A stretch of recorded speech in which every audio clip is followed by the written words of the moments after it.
Hello, ladies and gentlemen. Well, thank you once again for tuning in this week. This is our third episode of Pure Fight Radio. We've got a big show this week. This is 100% our biggest show. This is, one out of three of them, so it's really saying a lot. But we're really excited. We have an extra guest on tonight. Joining me and Manny, we have our good friend Evan Wheeler, hailing from Denver, Colorado. So go ahead and say hi, Evan. How's it going, guys? I'm thrilled to be here. It's just like old times, and can't wait to talk about some fights with you guys. Fantastic. Yeah, we can't wait either, man. Of course, you guys know me as Manny David, formerly Cascade Soldier.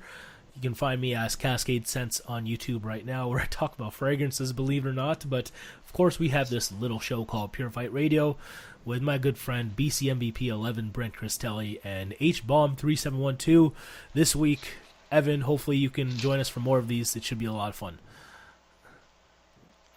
So, yeah, if anything, what do we have for everyone today? Primarily UFC 209, I believe, right? Oh, yeah. So, of course, we've got the massive card coming on this weekend. We've got UFC 209. For those who aren't aware of it, we're going to be breaking down the main card, just about every big fight on the main card. So that's basically all of them. Obviously, we're not going to spend as much detail talking about the Lando Venata fight and Rashad Evans Dan Kelly fight than we are about the main two fights, but that's common and obvious. But we're going to be breaking down UFC 209. And we're really happy to have Evan on here to have an additional MMA mind kind of, we're able to kind of pick each other's brains and, see what we think, what's going to happen. I love getting other people's perspectives on fights, so it's great to have an additional mind here. So I thank you, Evan, for joining us. And, of course, like I said, I am Brent Cristelli, and you can find me at youtube.com/BCMVP11. I do not have any of my actual talking videos up there anymore. I do have a couple highlight videos, and like I said, I'm going to be starting a new channel soon, so you can keep an eye out for that. But make sure to follow us on Twitter and on YouTube, because this is the first podcast that's on YouTube, and I'm going to upload the original two as well. But kind of ditched the SoundCloud because you only have 180 free minutes of airtime on SoundCloud. So unfortunately, we're kind of going to shy away from that. YouTube's a free. It's a free outlet for us to upload our podcast, and it's also free for you guys to listen to our podcast. So we think that's going to be the easiest thing to do. We're going to be able to upload these on YouTube each and every week. And, so you can follow us on twitter.com/PureFightRadio or at PureFightRadio. Also subscribe to our YouTube channel. Of course, this is youtube.com/PureFightRadio. So enough of my rambling. Let's go ahead and get talking about UFC 209. It's happening this weekend, March 4th, 2017, from the T-Mobile Arena in Las Vegas, Nevada. And I think the most exciting part about this entire card is the poster. Yes. The poster is probably the most blandest, one of the most bland things I think I've ever seen in my life. So that's great. So WME is already winning there. But anyway, we can continue to talk about the actual fights that are happening. So do you guys want to start from the bottom up, or do you guys want to start from the top down? Top down. Standard. Yeah. So, I mean, this is a classic MMA analyst format, if you guys remember him. Beautiful. Yeah, he would always start out on the main event on YouTube. So if you guys don't know who he is, you can still find his videos. Anyway, Tyron Woodley versus Stephen Thompson for the welterweight championship of the world. Of course, we had a weird-ass decision in their initial bout, and this is like the one to hopefully seal the deal for both of them. Stephen Thompson, of course, is one of the most talented American kickboxing and karate practitioners in the world. I believe he's a undefeated karate champion, and of course, he's 13-1-1 in MMA. Super long, loves to keep people at bay with kicks and stuff. Gauges distance pretty well. Counter wrestling's pretty on point, but he didn't do a lot in the first fight offensively versus Tyron Woodley. At least not enough to win 3 definite rounds. Tyron Woodley, of course, D1 wrestler, built like a truck. Hell of an overhand. Offensive striking and defensive striking, not the greatest, but you don't have to worry that much about that when you are super durable and when you have knockout power like you do. And he could take people down at will. But Stephen Thompson, again, fights pretty long. It's going to be difficult for Woodley. I think this is going to be a chess match. Am I right, guys? You can go ahead, Evan. Yeah, I definitely think you are right, Manny. The adjustments that both of these guys are going to make in this rematch, I think, is one of the most intriguing things about this rematch. Because looking back on their first fight, man, as you mentioned, Stephen Thompson, there was a lot of things, especially from a striking standpoint, that he definitely didn't do that we're accustomed to seeing him do in that first fight. Primarily, the main thing to me is utilizing the jab. There was plenty of opportunity and openings there for Stephen Thompson to utilize the jab, and he didn't. So that's something that I expect to see different from him. And in the case of Tyron Woodley, I think we all know it by this point that Tyron Woodley, he has a tendency to trap himself against the cage, and his footwork isn't the greatest. And sometimes he backs himself up against that cage and gets kind of caught in what I like to call dead space. And if he does that against Stephen Thompson once again, I think Stephen Thompson isn't going to be as hesitant, and he'll unload on him. So footwork for Tyron Woodley, making some adjustments there, and for Stephen Thompson just being more active and utilizing that jab more, definitely are things I'm looking to see from both guys in the rematch, and just watching the adjustments that both are going to make, again, is going to be very intriguing to see. Alrighty. Yeah, can't really disagree with that. Kind of expanded on what I had to say about the chess match. How do you feel, Brent? I feel pretty much exactly the same way. This fight's very, very, very intriguing. I thought it was the first time. I actually picked Stephen Thompson to win the first fight, and I wasn't necessarily surprised about how it went. I was perplexed as how they approached their fight. So, for instance, when Stephen Thompson went up against Johnny Hendricks, who at the time was kind of reminiscent to Tyron Woodley, except a southpaw, where he had a massive left hand and had great wrestling. Tyron Woodley has a massive right hand, has great wrestling. Stephen Thompson was really kind of timid in their first fight. Really didn't, like Manny said, didn't really have much offense. And Tyron Woodley also put his back against the cage a lot, which he tends to do, like Evan said, in a lot of his fights. And I think, like Evan said, and I think how both of you put it greatly, they're both going to have to make adjustments in this fight in order to win. Obviously, they fought to a draw in the initial fight. If I had to pick a winner in that first fight, I would obviously lean more towards Woodley. I think he did more, while Stephen Thompson arguably won 3 rounds. I think you can make an argument that Tyron Woodley did a lot better in the rounds that he won. He actually was by far the closest to finishing the fight. So it's really telling how the first fight went and how we think this fight's going to go. This fight's going to be so interesting, and it all depends on how each fighter approaches it. Fair play. For me, I think that Woodley should have takedown on his mind without a doubt in this fight. I don't see why not. Thompson has a hell of jiu-jitsu pedigree, apparently. Being his lineage with Carlos Machado. That being said, it's not like we've ever seen it. So Woodley has near zero to worry about based on what we've seen if he has to just chill in Stephen Thompson's open guard the whole time. So I think he should just worry about trying to set up a takedown. Unfortunately, his boxing skills aren't as clean enough to do that, in my personal opinion, because you can't really take Woodley seriously with a jab unless he's trying to set something up, right? Because he's typically either trying to land a shot or take you down if he is not backing up. So Thompson's just going to pivot all day, especially away from Woodley's power hand. So at that point, that's where I'd like to see Stephen Thompson land some jabs, even some kicks. We're talking low kicks, oblique kicks, John Jonesy kind of stuff. So why didn't we see that in the first fight? Nerves, probably, to be honest. Woodley's already been there technically with the win over Lawler, and that's why he holds the belt, and that's why he still holds the belt, because he was the champ, after the draw and before it. So I think that Thompson's going to be a little bit more comfortable this time.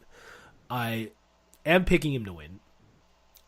It's just Woodley has such a basic style, in my opinion, despite his athletic gifts, that I don't see why a Thompson can't win at least 3 rounds with his skill set. and his physique. Again, Steve Thompson can fight long and just pick Woodley apart from the outside, especially over the course of 5 rounds. Like, I do believe that Thompson has the physique and skill set to win a more attritional fight towards the end, because Woodley, I think, is more conducive to looking more gassed in 3, 4, and 5, especially if Thompson has a higher work rate early on than he did in the first fight. So I'm going to say that Stephen Thompson wins via late stoppage, if not at least 3-2 unanimous decision. Evan. I can't argue with anything you said there, Manny. I think another big thing about this fight that I'm intrigued by is you mentioned Stephen Thompson's physique, and obviously there was a very clear strength advantage for Tyron Woodley in that first fight. Stephen Thompson, obviously, in the first round when he got taken down, even when he got that underhook on Tyron Woodley to try to get back up, Tyron Woodley just too strong. He wasn't able to get back up to his feet. So I'm really interested to see, will Stephen Thompson, will he have improved his strength and conditioning for this fight? And if he does, how will that really affect the grappling exchanges? But I definitely agree with Manny. Tyron Woodley needs to be more assertive in terms of looking for the takedown here in this fight. And he can't be backing up, man. Can't get caught in that dead space. Can't trap himself. And honestly, in the first fight with Stephen Thompson, he had a lot of success when he was pushing the pace, when he was the aggressor controlling the center of the octagon and really dictating the range. So I expect him to be more aggressive. I don't think he's going to be as patient in terms of making Stephen Thompson come to him. I think he'll open up more with the takedowns. And I'm going to disagree with Manny here. I'm going to go with Tyron Woodley to retain the title. I'm going to take him by decision. I think the takedowns will be more there for him, and I think he'll be more aggressive. I think he'll find a home for that right hand, but there's no question Stephen Thompson, he's going to be confident in this fight. He took everything Tyron Woodley had to offer in that first match, in that 4th round, man. That guillotine, the double right hands that rocked him and still survived. And obviously, he's going to be very confident knowing that he was able to survive that. And like Manny said, he's going to be more active with the jab. He's going to be more active with the oblique kick. And not be as hesitant, but I do expect him to be still a little too hesitant, because I do think the fact that Tyron Woodley, again, he can knock out anyone with that right hand, and his ability to close that distance is so fast and so freakishly quick that I think he'll be able to keep Stephen Thompson hesitant enough with that to kind of keep him at bay on the outside as well. So I'm gonna go with Tyron Woodley by decision. But nonetheless, again, I kind of sound like a broken record. The adjustments in this rematch are going to be very, very fun to watch. All right, Brent? Yeah, I agree with both of you guys. This is a pick'em fight. It really is. I think you could make a legitimate argument for either fighter to win this fight. And like Evan said, it entirely depends on the adjustments each fighter makes. If Woodley's adjustments are more effective than Thompson's adjustments, Woodley's going to win the fight, and vice versa. From what I saw in the first fight, Stephen Thompson was successful most of the fight. And that's not saying too much, because Tyron Woodley didn't really do much for most of the fight. Tyron Woodley, most of the fight, his back was against the cage. Stephen Thompson was putting the pressure on him, but he wasn't really landing a lot. He wasn't throwing a lot. When he did throw, he did land here and there pretty often, nothing with too much power, but he had some good counters, threw some good kicks, landed some nice kicks throughout the fight. But ultimately, when it came to being more effective in terms of actually causing damage and finishing the fight and basically, obviously taking him down, Tyron Woodley had it all. Tyron Woodley rocked him in the 4th round. Tyron Woodley was very close to submitting him. Tyron Woodley was on top of him in the 1st round with the takedown. So we've seen the areas for both guys to win the fight. Now they both have to just do them better.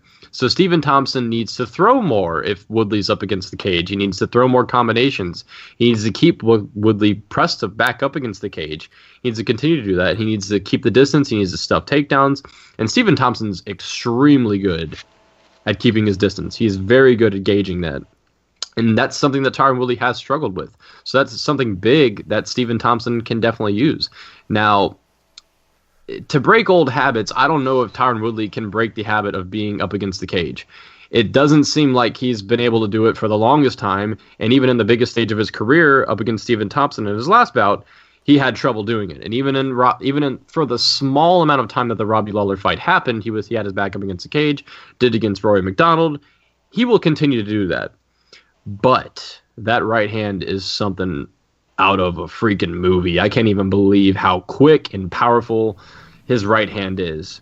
And I don't know how Stephen Thompson did not go down in that 4th round. I do truly believe if Tyron Woodley had just kind of relaxed for a second and thrown punches instead of going down for the submission, he probably could have finished the fight.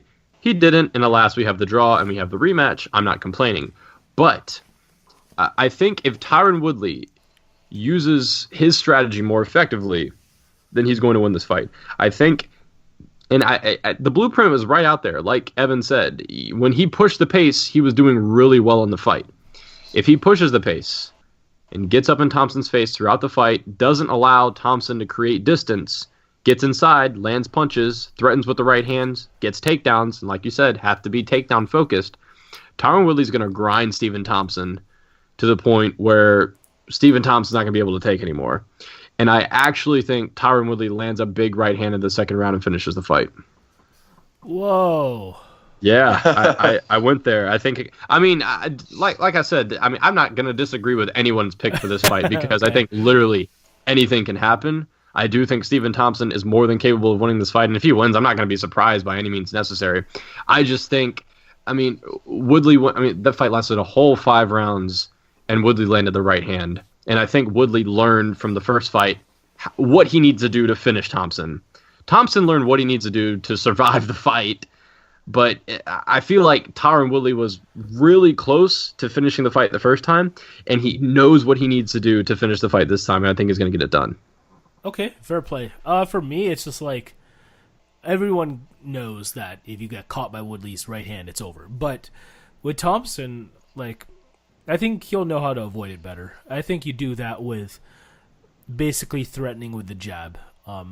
You just don't let this guy come over the top with the right hand because in case he whiffs, he's just going to eat that and a couple shots.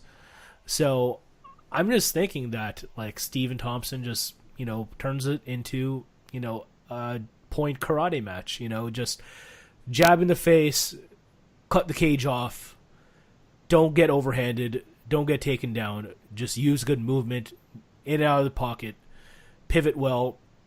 It's really about how Thompson gauges distance, because we're banking on Woodley to basically fight more aggressively for more rounds if you're not going to pick him to finish early. But you are. So, you know what? It's just, as far as it going to decision, unless Woodley has one big round, I think you have to pick Thompson. So, since I think it's likely going to decision, that's why I'm going with Thompson. But who knows? Like you guys said, or like you, Brent, said, it is a pick'em fight. And Evan, you are right, because Woodley could stop the fight at any time. But it's just hard to pick against a guy if he is moving forward for X amount of rounds if it goes to the card. So who knows? It's an exciting prospect of a main event. But it's also one that I'm not completely interested in watching all of, because it also has the potential to be a lackluster main event. But I think we're more interested in the result than the actual fight, because I don't think anyone's looking at this fight like it's going to be, the greatest. If that makes sense. I think so too. I think that a lot of the reason why the first fight was pictured as, this is, fight of the year contender, while, it was back and forth to a certain extent. One of the main reasons the fight was so exciting is because Woodley almost finished Thompson and Thompson survived in that 4th round, which was, it was a great 4th round. It was awesome to see. Woodley was so close to finishing Thompson, and he was just about had him choked out with that guillotine, and Thompson somehow managed to survive and wind up on top and land some punches throughout the end of the round. And that was great. But a lot of people seem to forget that the majority of that fight was Stephen Thompson backing Woodley up against the cage, and neither of them are really landing anything significant. Yeah, so that's the thing, because that could happen again. Yeah, because other than the 4th round, I was just like, what the hell is going on here? Yeah, it wasn't the most exciting fight. It really wasn't. The 4th round really made the fight exciting, and it really made it what it was. And if that doesn't happen in this fight, or if neither fighter really adjusts to what they did the first time, we could have a boring fight. And if we have a boring fight, it's just I just think that Thompson is more conducive to making it boring, and I wouldn't be able to blame him for it. Or maybe it is easier for Woodley to just gauge his own distance and is able to take down Thompson at will. That's interesting, though, because that's something he really didn't implement in the first fight, except for in the first round where he shot for the takedown. Yeah. So what would happen if he actually used it? That's true. No I understand question. you don't want to gas yourself out with the physique that Woodley has over the course of 5 rounds, and if you start to fan on takedowns in rounds 2 and 3, you're going to look awful in round 4. And thankfully, he saved enough energy to have that big round in him. So, in retrospect, it worked out because he still has the title, right? So, hard to say, but I got Thompson. You guys got Woodley, pretty much. Yep. No question, man. All right. Definitely, I've got Woodley, but like I said, it's a pick 'em fight. Whoever wins. I'm not going to be surprised either way. The only way I'll be surprised is if Stephen Thompson flying armbars Tyron Woodley. Then I'll be surprised. Okay. And I think, Manny, you brought up a great point in terms of this fight. Distance is going to be, obviously, I think we can all agree, is going to be the main deciding factor, and you're also going to see that, I think, be a huge factor in that co-main event. But with these two guys, the thing that I'm interested with Woodley is we all know he has that tendency to trap himself, but he did it so willingly against Stephen Thompson. He was so hesitant and so willing to just let Thompson come to him. It's if he implements that strategy again, you would have to think Stephen Thompson's just going to have a field day. So I'm really interested to see if Tyron Woodley does break that consistent mold of just trapping himself and actually comes forward and honestly doubling up on that right hand might be something that he has great success with. Let's hope, because I just look at Woodley as super wild, striking-wise, and if the majority of the fight is him not setting takedowns up, that's why I'm picking Thompson. But again, we'll see. Can't really disagree with any of your analysis because we're basically picking based on what we saw out of the first fight, and at what we saw from the first fight, either outcome is as likely to happen. So that's why it's pick 'em fight. So we'll see. Let's move on to the lightweight championship of the world, or interim per se, between Khabib Nurmagomedov from Russia versus USA's Tony Ferguson. Evan, who do you like in this fight and why? Well, as you could tell from Brent's response there, I think we're all really geeks for this one, man. I'm thrilled for Khabib versus Tony Ferguson. This is a fight that is, I would say, at this point, almost 2 years in the making. As Manny mentioned with the main event, distance is going to be big there. I think it's also going to be as crucial here. As great of a wrestler as Khabib is, this is a guy that in space, he's very vulnerable. Michael Johnson showed that in the first 2 minutes of their fight. And I think when you look at a guy like Tony Ferguson, you're talking about a very dynamic, very versatile striker. But he's a guy that is a lengthy guy for lightweight, and he knows how to fight long. He's a very rangy striker, does a great job using that teep kick, has a very good jab. Obviously, switches stances again. He's very versatile and very dynamic. And if Khabib stays in space in this fight and he can't close the distance, I think he's going to be in for a world of hurt here against El Kukui, and I think he's going to get boxed up, to be quite frank with you. But again, Khabib is the best wrestler, I think, without question, in the lightweight division. Again, you're talking about a guy that's so great at chaining takedowns together. But I think the thing about Khabib, again, he's not nearly as good of fighting and even wrestling at space than he is in close in that clinch. So if he can close the distance here, if he can get a hold of Tony Ferguson and he gets him up against that fence, there's no question he should be able to ragdoll him, manhandle him, take him down at will, trip him from in there. And then, that's really where Khabib shines, is that top game offense, man. He's so heavy from that top position. He's got vicious offense with his punches and elbows. And obviously he has great control. He's one of those guys that he'll set up you up for a trap. And then once you fall into that trap, he's already setting you up for the next one. So distance will be huge, will be crucial in this fight. I'm going to go with, I guess, the slight upset here. I'm going to go with Tony Ferguson because I do think think he'll manage to keep this fight at distance. I do think he'll be able to keep Khabib in that space where I think he can box him up. And Tony Ferguson's a very competent counter wrestler. You know, I'm not really in the same line of thinking of him as, you know, he's saying he's gonna take Khabib to snap down city and all this stuff. I'm not willing to say that, but I do think he's got good enough counter wrestling ability, and he's slippery, and he's good enough in the scrambles to where if Khabib does take him down, I think he'll be able to scramble back up to his feet and put Khabib in some chaotic situations, not only on the mat but on the feet, where I don't think Khabib's used to that. And I think we're really going to see Khabib's heart really come out in this fight. We're going to see what he's made of.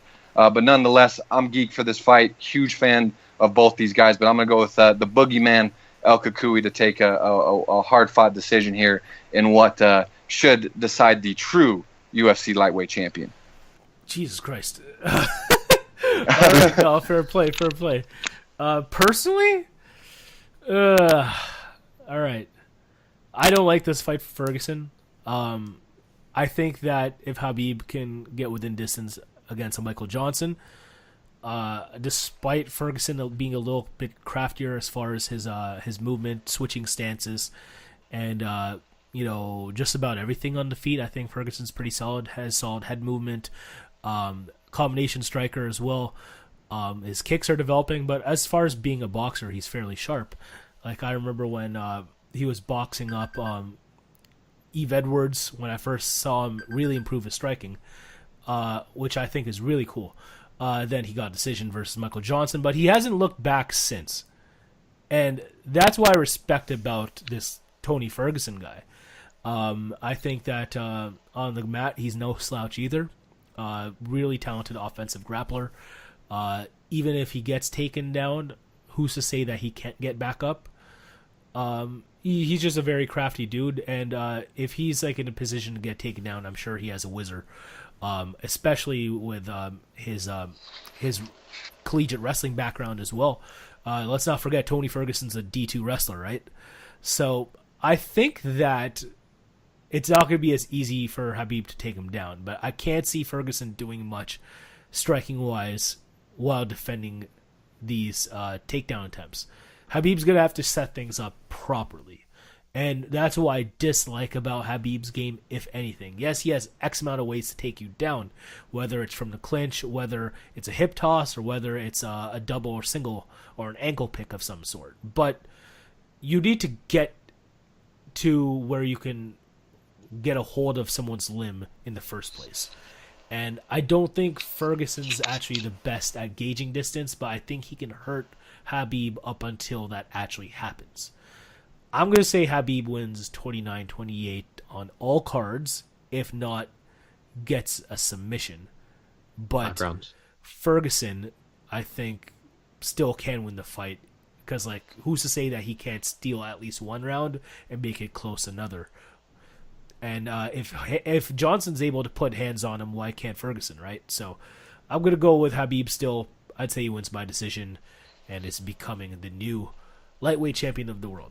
Brent? No, it is 5 rounds.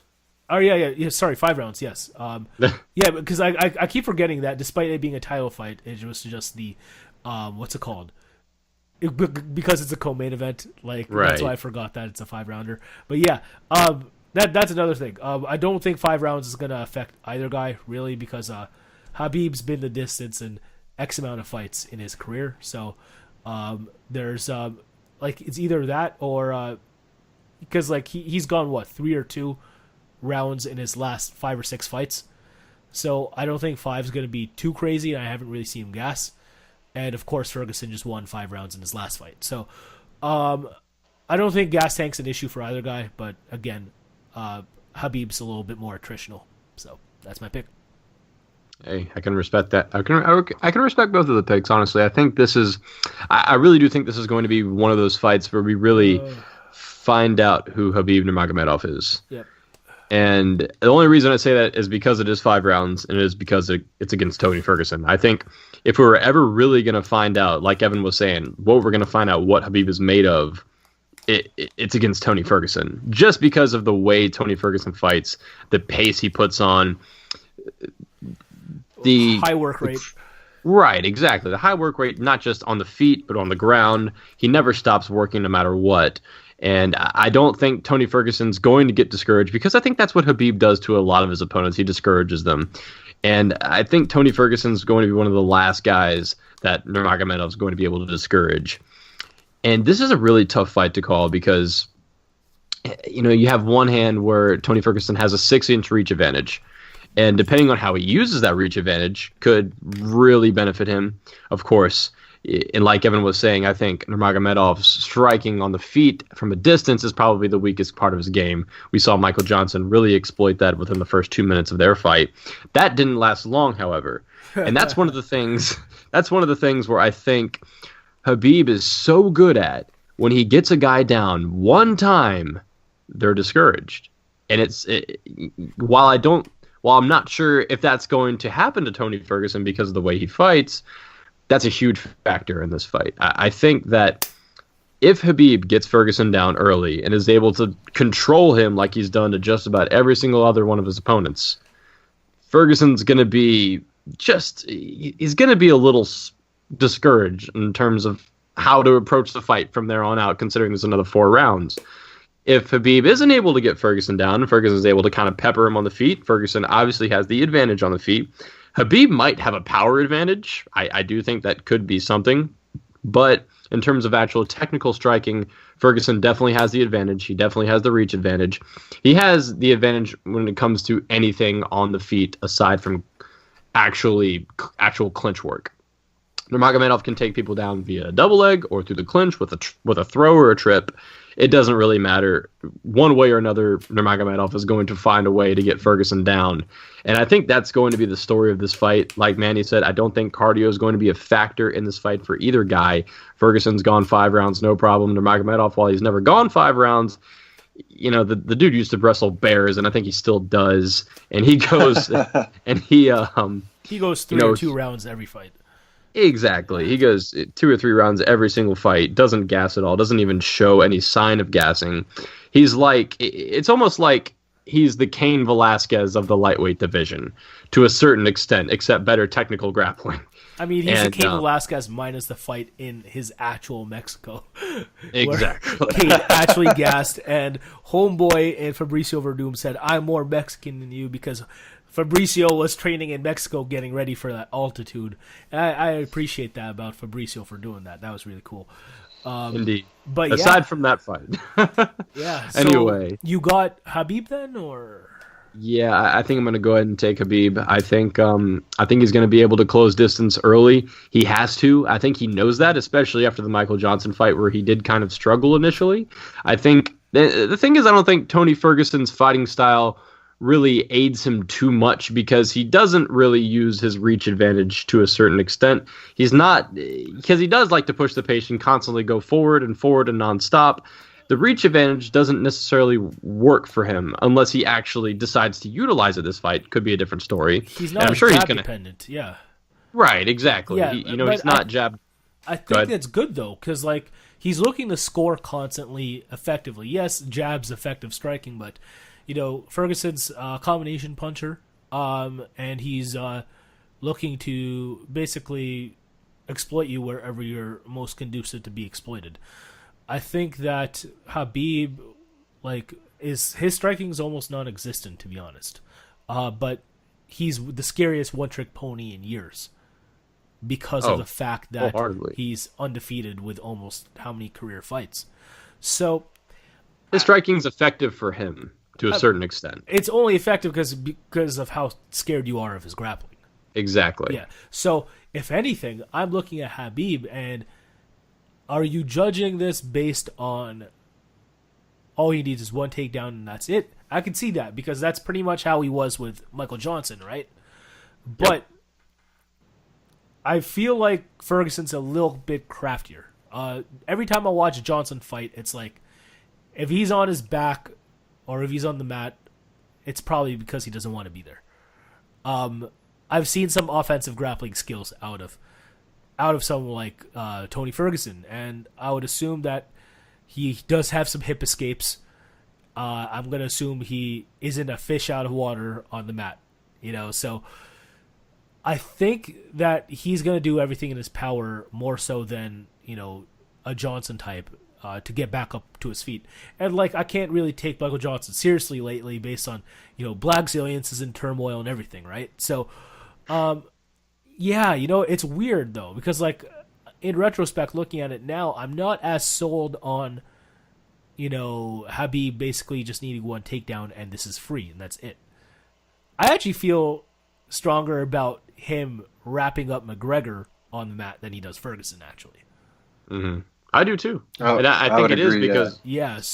I think it is because, like you said, he's very crafty on the ground. He's definitely got hip escapes. He's definitely got, this or that. Obviously, his Darce choke is probably his biggest asset when it comes to fighting the ground and stuffing takedowns. So maybe late in the fight, you never seen Khabib in the 4th and 5th round. And maybe if Ferguson's might be able to stifle Nurmagomedov's game and be able to keep him down and hold him down, he might get kind of discouraged because he's not able to keep Ferguson down. And then late in the fight, they're both really bloody, they're really sweaty, they're both tired, and that's where Ferguson really turns it up in those points of time. And we really saw that in the Edson Barboza fight, where that was just a barn burner for 2 rounds, and then Edson Barboza shot for a reckless takedown, and Ferguson wrapped him up with the Darce choke. Could that happen? I don't know. Nurmagomedov is a whole lot better of a grappler than anyone Tony Ferguson's ever fought. But at the same time, Tony Ferguson arguably might be the best grappler that Nurmagomedov has ever fought. As crazy as it sounds, this is a fantasy matchup in my head. In retrospect, looking at this now, I look at Khabib Nurmagomedov's fighting style, and if there's someone I wish he would have fought already that he hasn't, who's no longer in the promotion, I would have loved to have seen him face a prime Benson Henderson. Because Benson Henderson doesn't get he doesn't get out clinched to a takedown. Even though he's kind of shot now, that's just something that's hard to do when his legs are like tree trunks. Very good balance with his taekwondo background and his wrestling. I would have loved to have seen that. I think that would have been a crazy style matchup. I think so too. I do think that Ferguson's going to need a hell of a clinch game right here in order to be able to separate, land combinations on the way out, and basically bring this back into the center of the octagon. Otherwise, Khabib taking him down from half, if he has a double on him, or if he's able to trip him up, you don't want to see that early. Yeah, because I think Khabib's such a momentum-based fighter. If he takes you down in round 1 or 2, there's no way he's gonna drop 3, 4, or 5. At least with how ominous it looks, because of how effortless he's going to make it look once he does take you down. Again, we're gonna give someone like Tony Ferguson a little bit more credit, because I don't think he's going to be as freed up on the ground. But we'll see. I'm picking Khabib by decision, but Ferguson is that good, and I understand why you're picking him, Evan.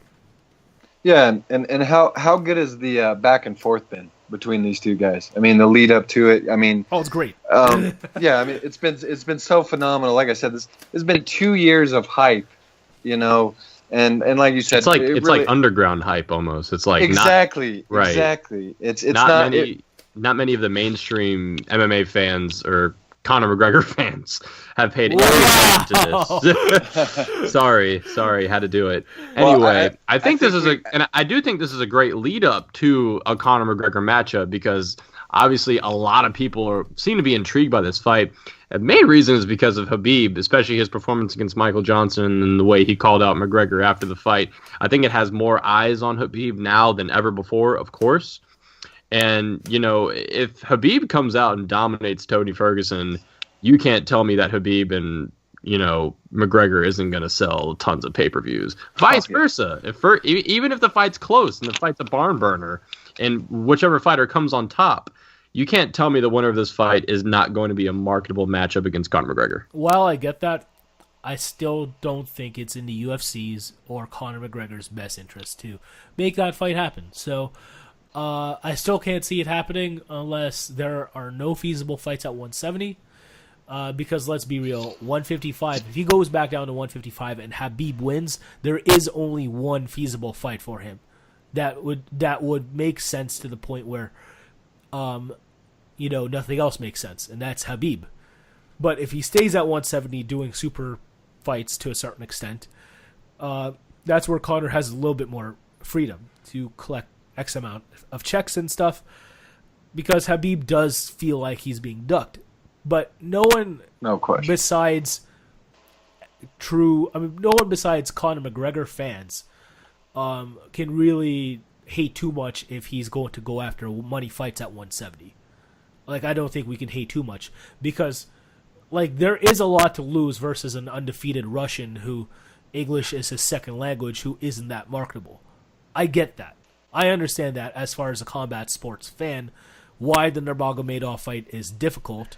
Number one, stylistically, but number two, you're selling the fight, not his undefeated record, because no one really cares about undefeated records in MMA. It's not like boxing. So if we cared about undefeated records, this Khabib fight would have happened already, so before his injury. So honestly, like, I can't see the McGregor fight happening if Nurmagomedov wins. I don't know how you guys feel about that. Maybe that's an argument for a different day, but I don't know. Because like a Conor can just pull a fast one and be like, yeah, trilogy with Diaz or something, Yeah. Well, and that's why I mentioned earlier, as far as I'm concerned, this fight is to determine who the real UFC lightweight champion is. And a lot's being made about like Tony Ferguson and his ability, like, can he stop Khabib from taking him down? And I think more should be focused on, can Tony Ferguson create scrambles to get up? Because I think the top Khabib's top game control versus Tony Ferguson's like hyperactive scramble, like chaotic sweep game, I think to me is going to be more so a deciding factor than like can Ferguson simply just stop Khabib from taking him down? Because ultimately, there's probably not a person at 155 in today in MMA today that can stop Khabib, taking him down in 25 minutes. Yeah, probably not. So all in all, Evan, you have Ferguson. Brent, you have Nurmagomedov, and I have Nurmagomedov, correct? Yes, sir. Alrighty. Middleweight, non-main event, Rashad Evans. Yes, Rashad Evans at middleweight versus Dan Kelly. Yeah. Dan Kelly's in the UFC? Yeah, hey, man, Dan Kelly's grinding, man. Dan Kelly's in the UFC? What? Dan Kelly's like 82? Oh, man. He's had 6 fights in the UFC. Yeah, I know. It's just like I'm still crazy. I'm just still trying to think. Like I remember Dan Kelly into like almost 20 years ago in the Olympics. You know what I'm saying? So like it's just crazy to think that he's still grinding, and the fact that he's actually killing it. Because he's been fairly solid versus Chris Camozzi, on what's his face, Sam Alvey. Like, I know he got knocked out in, but everyone else, like, he looked all right. Versus Rashad Evans is the definition of a shot fighter. We know this. That being said, he does possess pretty good combinations. When head movement is on point, he is hard to stop on the feet unless you specialize in striking. And of course, his counter wrestling is good too, and he can wrestle offensively, which we seldom see. That being said, he does have a massive speed advantage. He does have a massive power advantage, in my personal opinion. And it's just a matter of him being comfortable with the cut to 185. And if he is, I think he kills Dan Kelly. How about you guys? I can agree with that. I think it's going to be interesting to see Rashad's debut at 185. He's 37 years old at this point, and like you said, he is kind of a shot fighter at this point. His last fight was against Glover Teixeira, and it was pretty bad. He did not do well, and it's crazy that Rashad Evans used to be the king of 205 for a small period of time. When if I even imagined him fighting Rumble right now, I would fear for his life. Rumble would destroy, dude. Rumble's better at everything at this stage of their careers. I mean, that's just the thing with like the evolution of mixed martial arts with each and every weight class. 205 has gotten a whole arm and a leg bigger than it was, 5-10 years ago. It's crazy. It's also got a little smaller when you consider the champ's been out of action. So, that is true. That's another thing. Yeah. But yeah, I do think Rashad Evans wins this fight. As long as all goes according to plan and Rashad doesn't get grappled badly, which, could it happen? You never know. It's Rashad Evans' first fight at middleweight. He is 37 years old. I'm not going to sit here and say that Dan Kelly can't win this fight. But, Dan Kelly, like you said, he's been doing pretty well aside from the one loss against Sam Alvey. He's 5-1 in the UFC. And while he is 39 years old, he's young in MMA years. But if Rashad Evans is where I think Rashad Evans is going to be for this fight, and I think Rashad Evans, he's a guy who's always come back stronger after losing a fight, no matter what. Even if he is 37 years of age, I think he's going to come back strong. I think he's going to look solid at middleweight. I think he's going to beat Dan Kelly, and he should get a TKO within the first or second round. Okay, Evan? Yeah, I'm in pretty much the same line of thinking as you guys. I mean, anyone that knows me and has watched my videos for long enough knows that I'm a Rashad Evans mark.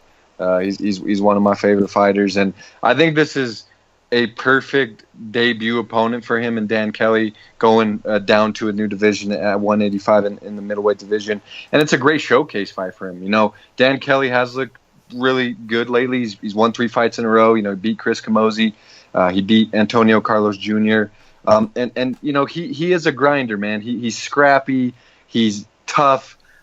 He's got obviously a decorated judo background, and there's no question if he gets a hold of Rashad in that clinch position, he could trip him and give Rashad some problems. And as you both mentioned, Rashad definitely isn't the same guy that we saw several years ago as the former UFC light heavyweight champion. And there's definitely questions there. And this is a winnable fight for Dan Kelly, but I do think this is a fairly easy fight for Rashad Evans. As I mentioned, a great showcase fight for him. And Manny put it perfect. He's got a enormous hand speed advantage here. He's a light years ahead of Dan Kelly in terms of his boxing. And let's not forget, Dan Kelly is the same guy that got starched in 50 seconds by Sam Alvey. He's also the same guy that got taken down in 20 seconds by a double leg takedown to Antonio Carlos Jr., who is not even in the same level as wrestling as Rashad Evans. So I'm with you guys. I got to go with Sugar here. And hopefully this will be a nice bounce-back win for him. And I think he gets it done as well, probably in the first round by knockout or TKO. Yeah, because the Sam Alvey fight for Dan Kelly was pretty ugly for him. It was bad. It was super ASAP. That was insane. That was hilarious. But another thing to consider is the fact that Dan Kelly will be fighting not in Australia for once. So he hasn't fought in the US since February of 2015, but he's been really active. He's had 4 fights since. So, but they've all been in Australia. That's how often they're going to Australia. He's been on every card there, at least twice a year. So that's really cool. Crazy. My man's had 1 fight outside of Australia. Just one. Australia's biggest star, man. And it's versus someone who doesn't have a Wikipedia page. So that's just saying something. Rashad Evans lately, I can't really fault him on his losses. As overachieving as Ryan Bader is at this stage of their careers in the last couple years, Ryan Bader is not completely shot career-wise. Rashad Evans is, as far as light heavyweight is concerned. Rashad's always been also an overachiever at light heavyweight because he's been so reliant on his speed, and those guys right now are just too big, too technical, and it's just no longer Rashad Evans beating these quote-unquote shot fighters from Pride. You know what I'm saying? So I think that Rashad moving down to 185 is definitely a good move for him, because what's he going to do? Face Rumble next or someone like that? Because, we know how ugly that would be. So, real talk, Rashad Evans versus Dan Kelly. Just don't get caught. Rashad has to just use good head movement. He can even outbox him for 3 rounds and just, fight a jab-heavy fight. Or he can just go out there, dust him up in the round 1. Well, what I'm hoping to see is a Rashad Evans performance similar to how he defeated Tito Ortiz at, I can't remember which. Oh, that was so sexy. Okay, exactly. That's what I'm hoping 133, to see. Yeah. That was it. That's what I'm hoping to see Rashad come through and do, because I mean, Evan said it best. He was a big Rashad Evans fan. I'm a big Rashad Evans fan. It's kind of been unfortunate to see him and a lot of other of my favorite fighters who are, obviously getting older, kind of, take a turn downhill. If Rashad Evans loses this fight, I think he might want to consider hanging them up. I really do. He's 37 years old, and if he can't defeat Dan Kelly at 185, it's not looking too great. Maybe you have an exit fight against Shogun at 205 or something like that. Final. It's so funny though, because like you mentioned that what's it called? You mentioned the fight versus Tito Ortiz, and I remember exactly where I was in time, where I watched it and everything. Because I was at a rap battle event, believe it or not, before the main card started for that fight. I think that was what's it called? I know the rap battle event I was at. It was King of the Dot World Domination 2. But that Tito Ortiz bout was it? I think it was UFC 133. UFC 133, yes, August 2011. I was at a Jackasters in Toronto, Ontario, Canada, and like the whole place was lit because the card was like 133. It was like it was good, for the most part. But Vito Ortiz pretty much freed up Akiyama. I remember that because, like, of course, Vitor Belfort was steroided up at the time. So we're all hyped from that. We didn't think we could see something as crazy in the next fight. And all of a sudden, Rashad and Tito are going at it, and this knee out of nowhere. Like, we felt like Rashad was going to finish their fight in that second round, but the knee was just, like, so random, and it was so cool.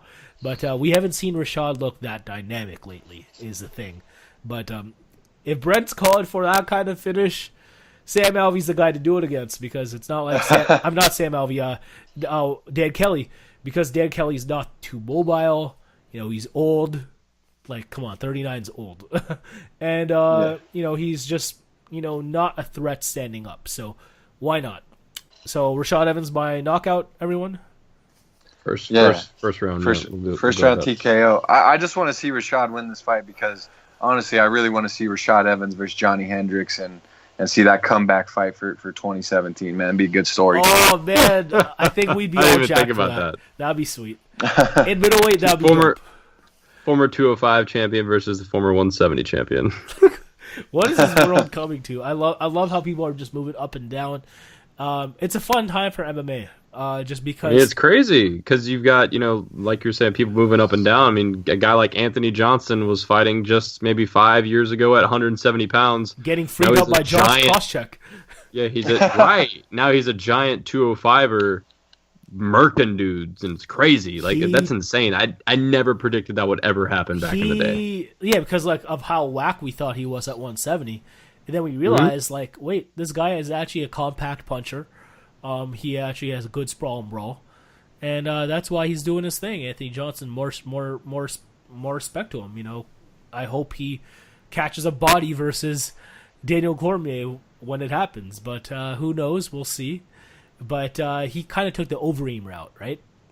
So, a little bit. Speaking of Overeem, we're just gonna kind of gloss over the Venata Tamur fight, but Overeem versus Mark Hunt. Who do you guys like in that fight? Evan, start with you. My heart says Mark Hunt, man. I really want to go with Mark Hunt. I would love to see him plaster that overhand right on Overeem's chin and crush him like a sack of potatoes. But I got to go with Alistair Overeem in this fight. Definitely a guy that, in the past hasn't always fought the smartest fights. We saw that in his fight with Bigfoot Silva, Travis Brown. The list goes on and on. But I do think this is a fight for Overeem where he really can win this fight wherever it goes, whether he wants to stay and strike at a distance with Hunt and pick him apart with that jab and primarily his leg kicks, which is something we've seen him utilize a lot more recently in his fights with like Andrei Arlovsky and really doing a great job of dictating that range with those kicks. Did a great job of that in his fight with JDS as well.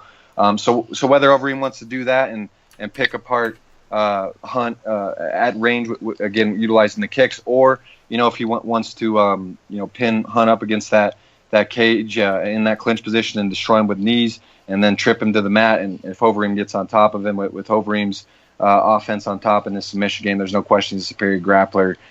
He should be able to do some damage and put Mark Hunt in some tough spots. So I got to go with Overeem. I'm going to say second round TKO or submission for him. I don't know if he'll catch Mark Hunt in guillotine again, but I do think you'll probably see him brutalize Mark Hunt in that clinch with those knees, and then get him down from that top position, just rain down heavy punches and elbows and put a beating on Mark Hunt, kind of in the similar fashion from that top position that we saw Stipe Miocic do. Okay, fair play. Definitely. I think that someone like Overeem has the advantage everywhere. Brent, do you feel that way too? I do think he has the advantage everywhere, and I do think this fight should favor Overeem. But I'm gonna go with Mark Hunt. Yeah. I think like Evan said, Overeem has a tendency to fight stupid fights, and he has horrendous game plans for a lot of his fights, even most recently. And I know he pointed to Bigfoot Silva and Travis Brown as examples of that. But even in his most recent fight against Stipe Miocic, he should have won that fight. He could have won that fight had he continued to fight the way he was doing. But he just wilts and he stops fighting the way he should. And should Alistair Overeem be able to pick Mark Hunt apart throughout the fight? Yes, he should be able to keep him at a distance with leg kicks, with body kicks, head kicks. He has the reach advantage. He should be able to pummel him with that straight left hand. And if the fight gets in the clinch or on the ground, Overeem has the advantage. But, like I said, Overeem does not fight the smartest fights. And I do think at some point throughout this fight, Mark Hunt's going to crack him with a right hand. And that's literally all it's going to take. That's the thing. Mark Hunt's chin will be able to hold up through a lot of Overeem strikes, while Mark Hunt can get knocked out. And 100%, I do believe that's a possibility. I think Overeem could land a flying knee, similar to Fabricio Verdum knocking out Mark Hunt, in a way. But I don't know. I just have a feeling I think Mark Hunt's got a little bit of a vendetta since that whole Brock Lesnar steroid fiasco. And I think he's going to come out here and spark Overeem in the first round and get a first-round knockout. Okay, no, fair play. I can see that too, just because why can't I see that? Overeem has wilted ASAP when he is supposed to win certain fights. I just think it's hard to pick against someone who you're banking on to wilt rather than we don't believe in his skill set. I do believe that Overeem will win the rematch. I think that the first fight, he basically turned it into a ground match. Alistair wasn't as sharp as a kickboxer at the time. This was back in 08-ish. Like, he beat Mark Hunt with an Americana.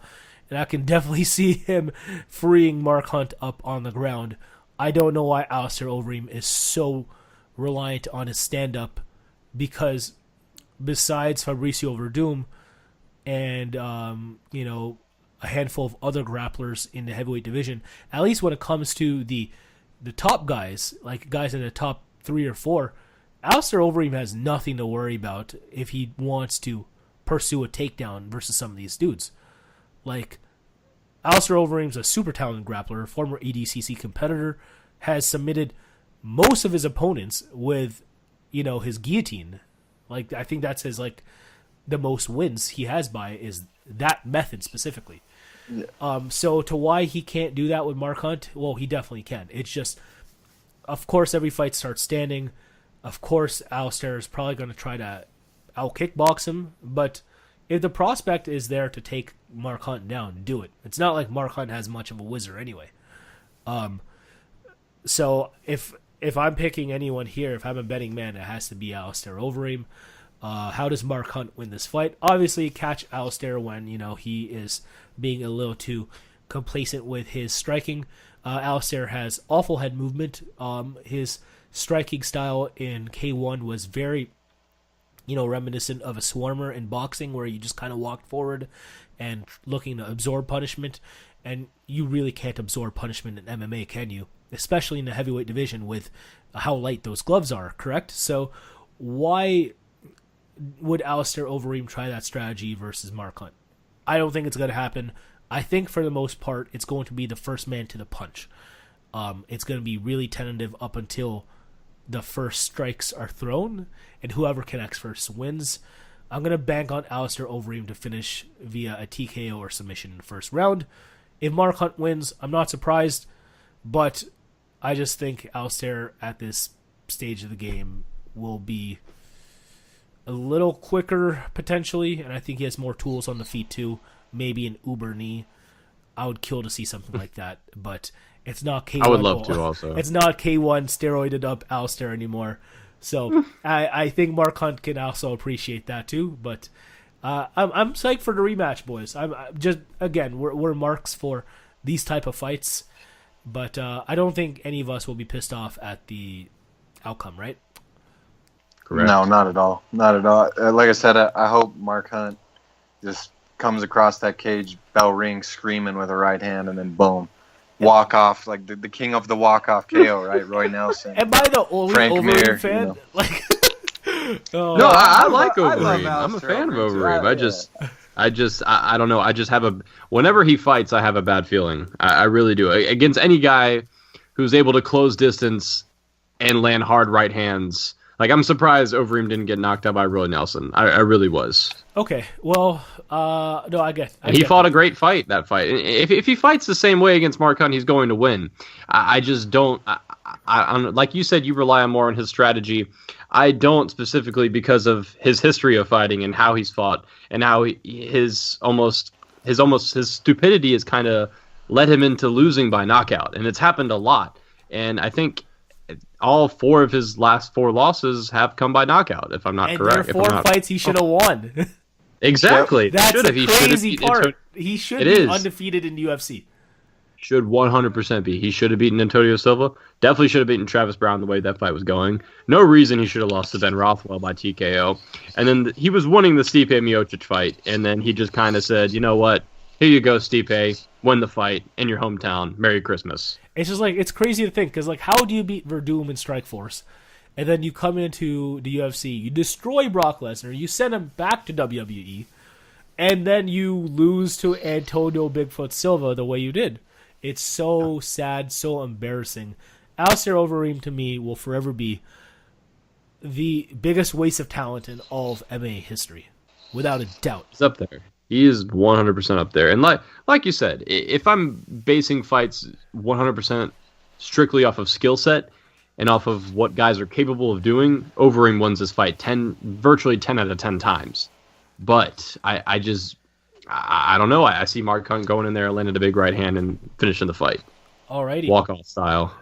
So we have Mark Hunt for Brent, and then both of us Overeem. Is that correct, Evan? Yep. All right, but I understand where your heart lies, where you want to see that Mark Hunt overhand right. I want to see it too. I want to see something crazy. I really don't care because, as much as I am an Overeem fan, I am so over him being potentially at his potential. So it's just like I've kind of lost hope. So we'll see. Who knows?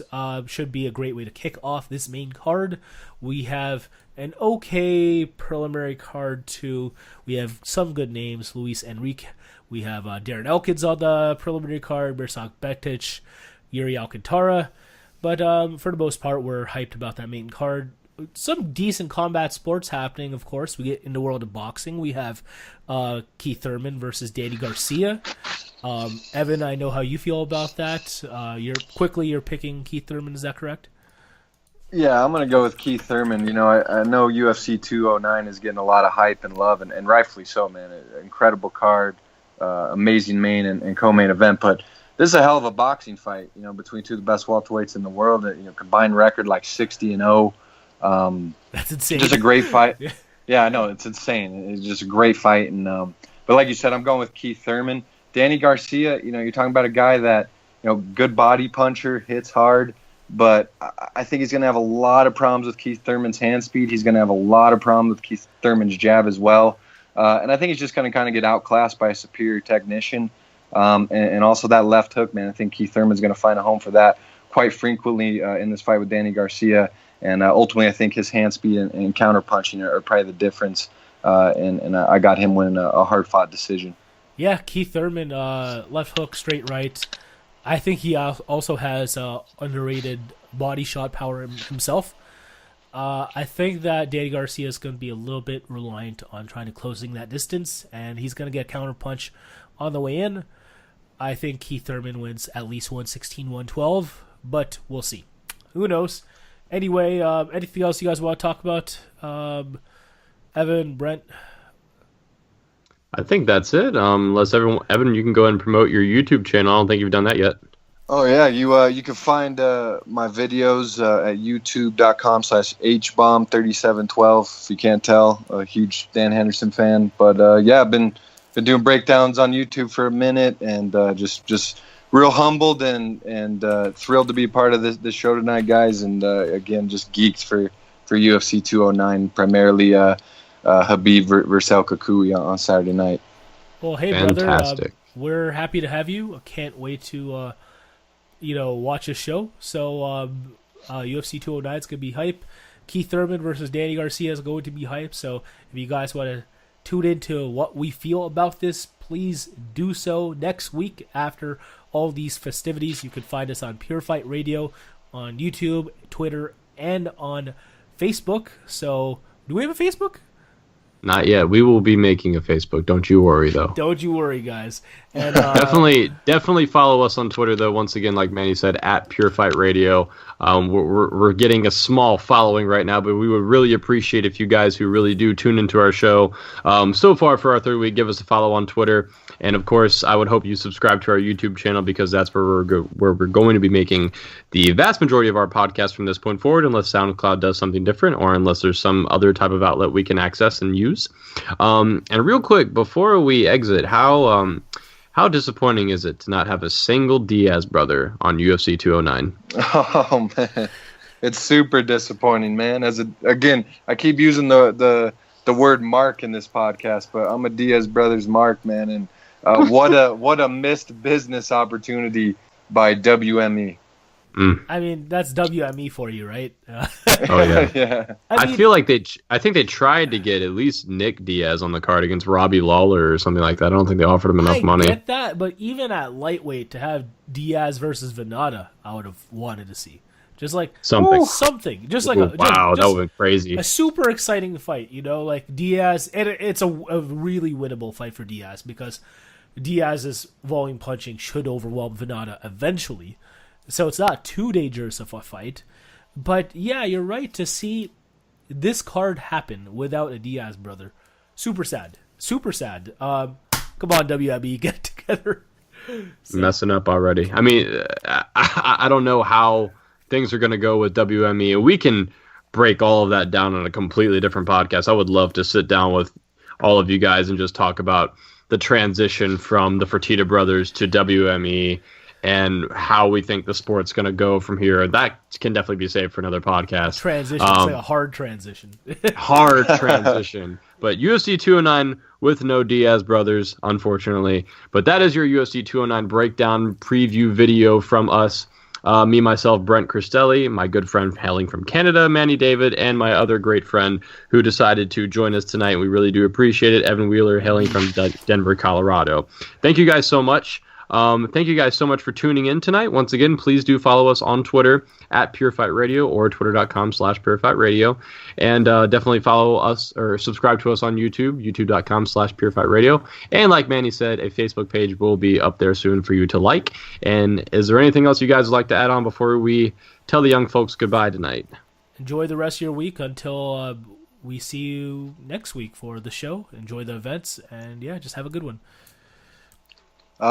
Just enjoy UFC 209 and Khabib.